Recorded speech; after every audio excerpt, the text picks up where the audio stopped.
Bu mənim Qafqaz arımdır. Qafqaz cinsindən olduğunu düşündüyüm arımdır. Çox zəif idi. Mən buna bir çərçivədə çox az qapalı yumurtalı bir çərçivə verdim digər güclü koloniyadan. Təxminən 5 gün əvvəl. İndi baxaq görək vəziyyəti necədir. İnkişaf varmı arıda? İndiki dönəmdə arını qata qaldırmaq da olar. Arının güclü arılardan zəif arılara kömək də vermək olar. Yəni bərabərləşdirmək olar arıları. Yəni əgər arının zəif qalması ana arıdan qaynaqlanmırsa, yəni ana arının keyfiyyətsizliyinə irəli gəlmirsə, arıları hamısını eyni gücə gətirmək mümkündür. Bura artıq yuxarı hissəyə qapalı bala var. Böründə günlük var, larva var.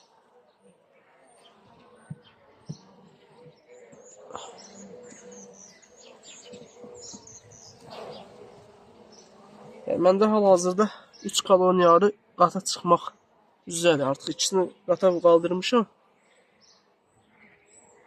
Bir də artıq hazırlaşır. Çox gözəl. Bura demək olar tamamilə yumurtadır.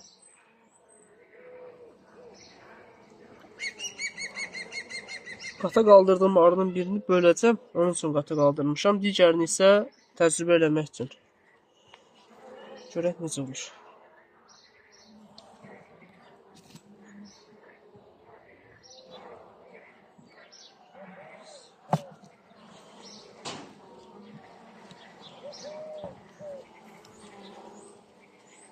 Ana arımız da buradadır.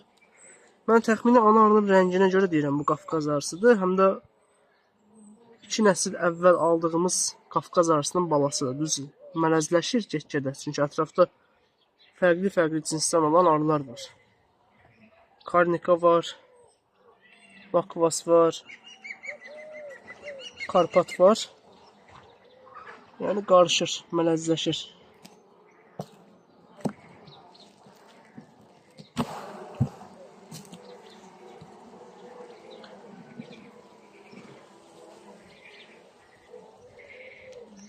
Çox gözəl. Burada da qapalı bala var. Təxminən 10 gündən sonra bu arı